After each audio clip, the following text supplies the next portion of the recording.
Dirt by Denise Gosliner Orenstein. Chapter 1.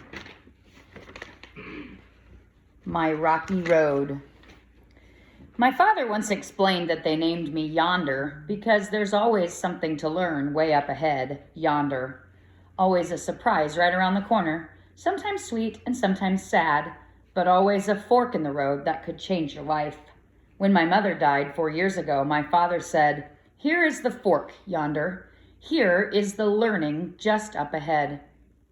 We can choose to stop moving up that rocky path, or we can decide something else. What will you do?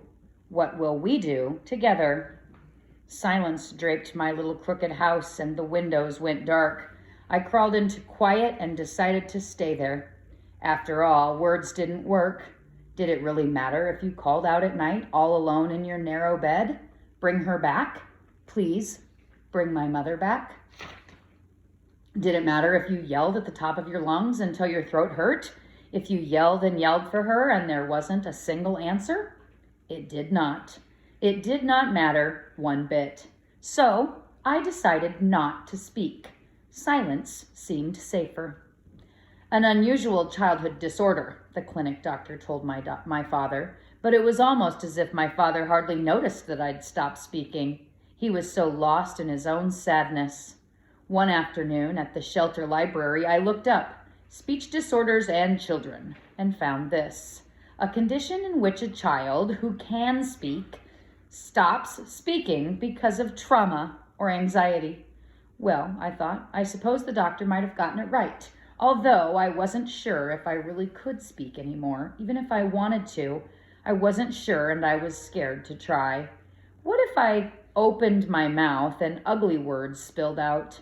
Better to be quiet than say what it was like to lose my mother and father at the same time, my mother in body and spirit, and my father just in spirit.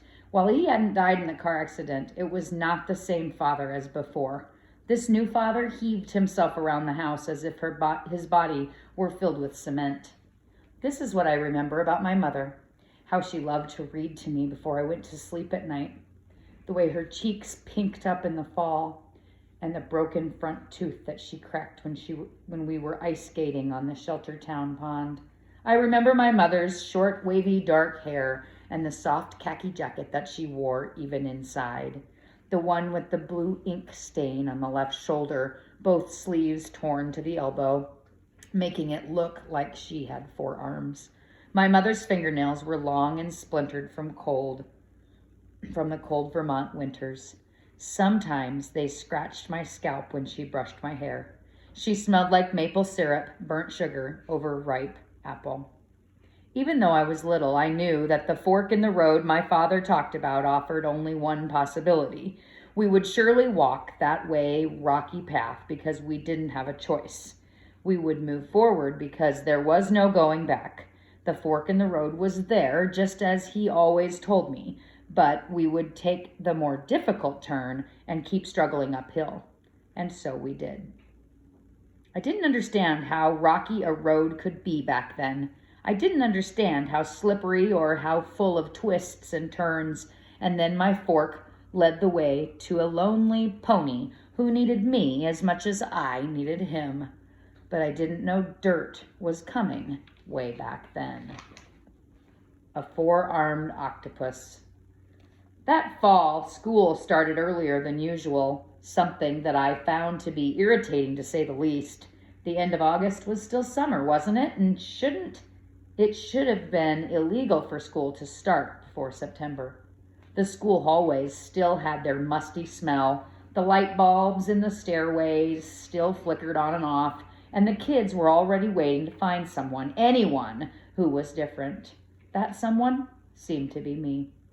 On the Friday morning before Labor Day weekend, I stomped briskly up Robert Frost Middle School's concrete steps and through the double front doors, my arms wound around my khaki jacket like a 4-armed octopus, determined not to let anyone get my goat. I found it helpful to remember that an octopus has 3 whole hearts. If one was ever broken, there'd always be another 2 to fall back on. In any case, a long weekend was just ahead and nothing was going to get me down. I tried to start each day at school the same way, shoulders squared, arms wrapped around my chest, my head held high. But sure enough, it wasn't a few minutes before I heard someone calling behind me. I immediately recognized that nasal, high-pitched voice. It belonged to none other than the one and only disgusting Haywood Prune. Prune was short and stumpy with a slash of blistery lips, pink rabbit eyes, a shaved head, and pale skin. He smelled like corn chips, and his nail-bitten fingers were stained from the red pistachio nuts that he always kept crammed in his pockets. Not appetizing, to say the least. I'd known Haywood Prune since kindergarten. Lucky me. And peculiar that such a shrunken varmint turned out to be the biggest bully of my life. How did that even happen? It wasn't as if I couldn't take care of myself or was easily pushed around. Hardly. I was as tough as they come. Yet Prune somehow knew how to make my life miserable. "What you doin', Miss Deaf and Dumb?" His words smashed against my back like hard-packed snowballs as I walked down the hill. I may have dropped my head just a little. I may have picked up my pace just a tad. Prune chortled. His ugly laugh sounded like a smelly hyena's, although I'd never actually heard or seen a hyena in person before. Actually, maybe they weren't smelly at all. "Who's fonder of yonder?" Prune's voice was squawking loudly, and I heard his steps catch up to mine. The scent of corn chips made me swallow hard, but I kept marching forward. I knew not to stop. "No one's fonder of yonder." The little creep was on a roll. "Hey, yonder," he continued. I imagined a foam of white spit flying from his blistery mouth.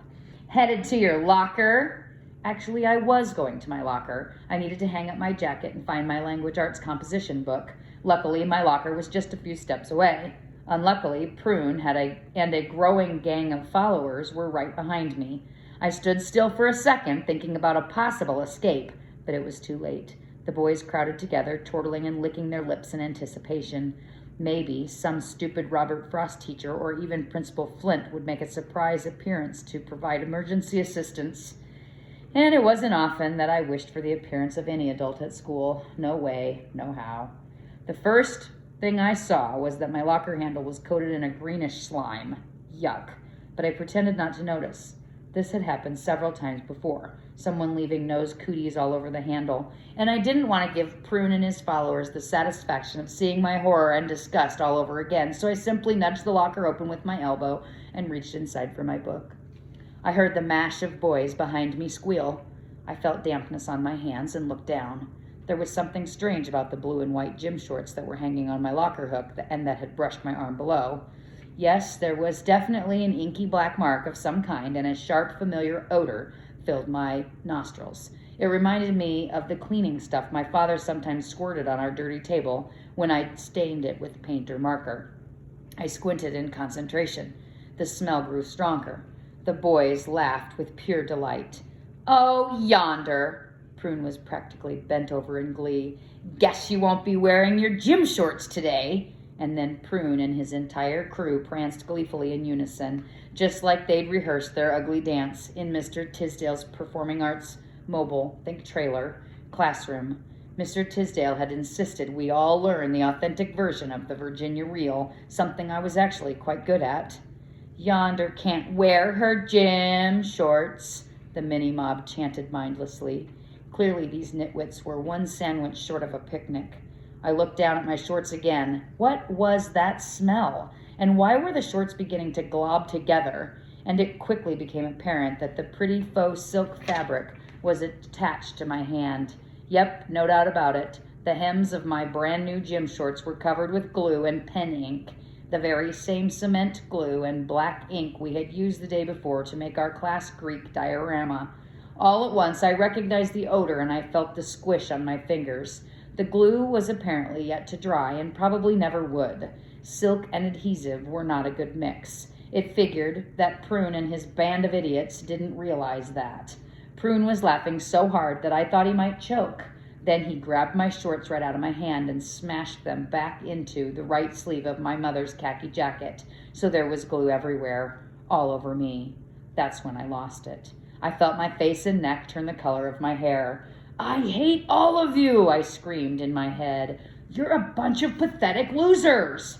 I spun around to face my enemies, throwing my composition book at Prune and then waving the gym shorts in front of my face like a weapon.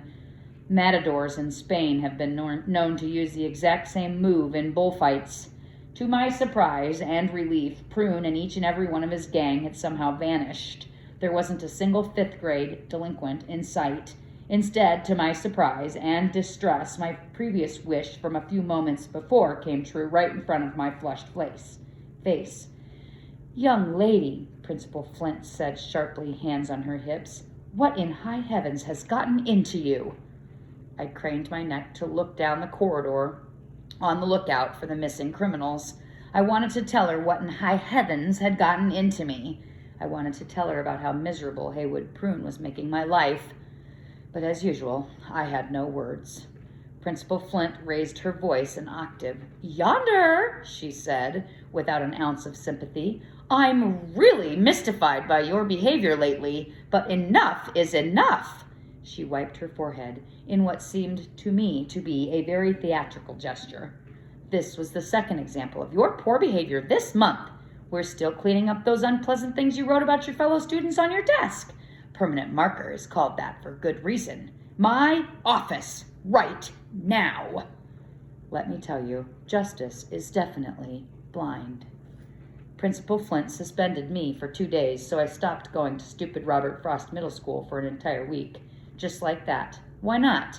Why shouldn't I live up to it and prolong the suspension as long as I liked? Who would even notice or care?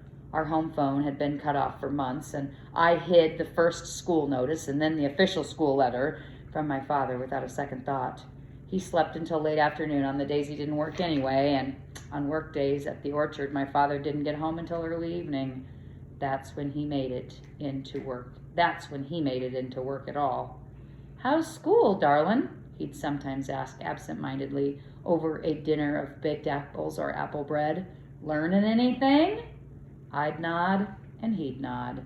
Then he'd smile and lay his large paw of a heavy hand next to mine and look right at me, his eyes glassy. Sometimes he'd say gruffly, wish I was a better dad to you, my yonder girl. Wish I could be better.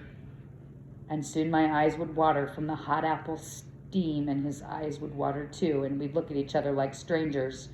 Then I would almost be able to see both of our hearts fill as clearly as a glass pitcher poured with cider. I'd see our two battered hearts fill, the way a sinking car fills up with pond water, the way a grave fills up with earth. A heart so flooded isn't worth squat. But I was wrong about some things back then, and I was wrong that nobody noticed I stopped going to school. The beast befriends me. Skipping school is all that it's cracked up to be. No kidding. Every child should experience it. I highly recommend playing hooky. Since Monday was a holiday, my suspension began on Tuesday, giving me 3 full days of official freedom. These days went by quickly as I spent the mornings happily digging for coins in my backyard pond. Once I found $3 in quarters in the same spot, but that was a whole year ago when I was 10. This time I didn't have much luck, only discovering 1 nickel and 2 pennies. This didn't dampen my spirits one bit, however, and I enjoyed my afternoons of freedom. Watching the same frog jump into the mossy pond, pop up, then dive all over again. Maybe it wasn't the exact same frog after all. By Thursday morning, my first day of actual delinquency, I was ready for a real adventure, and adventure is exactly what I found. It all started with an early fall pumpkin that had rolled home from the side of the road. It was easy to find pumpkins and squashes in the fall, often pockmarked for the oddly shaped, abandoned on the edges of the fields. My father said it was particularly early pumpkin harvest that year, and many of them wouldn't last until Halloween. I didn't care. Halloween was a dumb holiday anyway, and we had to turn off all our lights in the little crooked house each year since we never had any candy to give out, and I'd always have to keep an eye out for signs of stupid trickery. It can be exhausting to be on guard all night. The pumpkin in question was badly bruised and clearly abandoned for some caring individual to take. Without a second thought, I claimed it as my own. In any case, I was minding my own business, sitting on my front steps, whiling away the afternoon by listening to the trees as they began to lose their first leaves. My rescued pumpkin rested its mishap back again the top step, and I proceeded to poke at it with 2 fingers. I watched as the orangey yellowish skin fell open at my touch. The pumpkin smell was sweet and sour at the same time, making me both hungry and somewhat sick to my stomach. Overhead, the clouds went dark, and before I knew what was what, a trickle of warm raindrops turned into a steady beat. The rain grew stronger and stronger, the wind blowing hard, but I just sat there, enjoying the water streaming down over my head, watching the old pumpkin disintegrate into the heavy storm, and feeling my hair swooping all over the place like a big red bird diving for food. Sometimes a good rainstorm is just what the doctor ordered, and the wetter I got, the happier I felt. After all, the kids at Robert Frost were probably in stuffy math class right then, chewing on their stumpy pencils and trying to cheat off of each other's papers. Who needed that? Rain poured over my shoulders and my face. When I tried to open my eyes wide, all I could see were faint shapes. Pumpkin shapes, house shapes, the shapes of tall, wide pine trees, and then the shape of something else, something furry and wide, something coming closer than closer. I closed my eyes tight and opened them again. I wiped my face with my sleeve and then wiped it all over again. The shape startled, then stilled. I was still too. I thought I might be dreaming. Of course I wasn't dreaming at all, but simply coming face to face with the Shetland pony from up the road. I'd seen him a few times before when he'd wandered the outskirts of Miss Inden's farm and had made note of his peculiarly round shape. The pony approached me slowly, closer and closer, until I could see the sopping bundle of gleaming whiskers on his long snout. He stared at me, and I stared back. His coat was long and shaggy, and its soft growth coming in with the onset of fall. I knew that pony didn't have a name because old Miss Inden told me so. Miss Enid was the mean farmer lady who lived up the road from us and hissed at anyone who crossed her path. She told me that her pony beast had been given to her by family that moved away.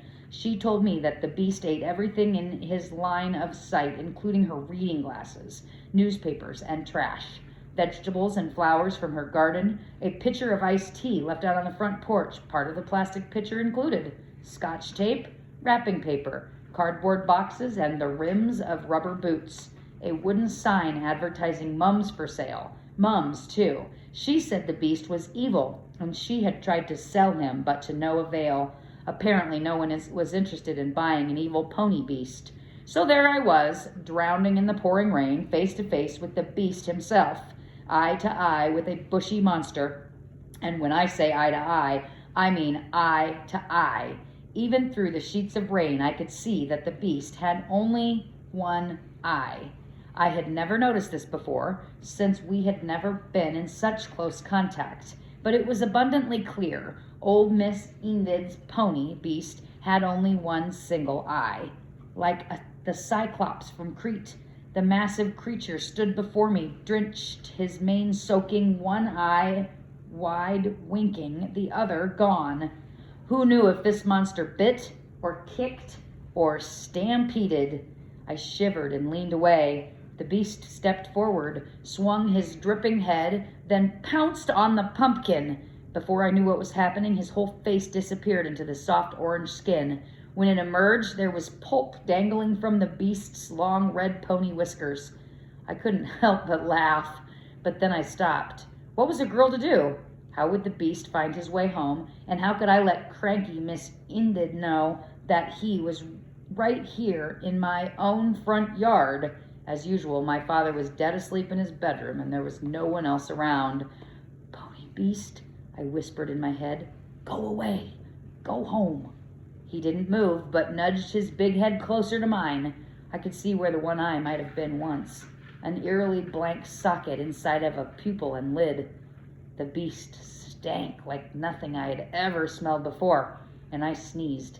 I stood up, and the rain started to weaken like a giant faucet were slowly being turned off from above. Then the beast snorted and shook out his wet mane, spraying me with rainwater and pelts of pumpkin peel. Gross! Get, I thought, trying to stare him down. Get! And what do you know? The beast looked right at me as if he understood. For a short moment, he nibbled at the nasty pumpkin remains with his lumpy lips and then turned his big self right around. I watched as the pony trotted off, his long yellow tail trailing behind like a flag of some kind, a pony flag representing the country of pony beasts, a world of pony beasts who ate pumpkin and only had one eye. A stinky presence graced my front walk as the beast traveled forward toward home, toward the pasture where Miss Enid didn't even know his name. An hour later, he was back, and to my surprise, he continued to visit me all through the day into the evening, even after the pumpkin was gone, and I kept shooing him away. In fact, I couldn't seem to get rid of this strange, stubborn creature. I'd spy his dense shape from far off, and then the heavy sway of his head and body as he slowly trotted forward. His trot was slow, as if he found it difficult to move at all, and no wonder this Shetland pony wasn't just plump, he was most definitely obese. His coat was reddish-brown, his muzzle darker, as if dipped in chocolate, and his mane and tail were light yellowy blonde, close to white. He might even have been a more attractive pony if his mane wasn't so matted and if he wasn't covered with mud and dust. Dried grass and hay, remnants of tree branches, and bits of bark.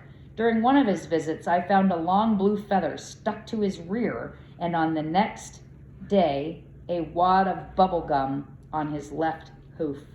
The pony was short, very short, probably no taller than 4 feet at the rump, excluding his huge head.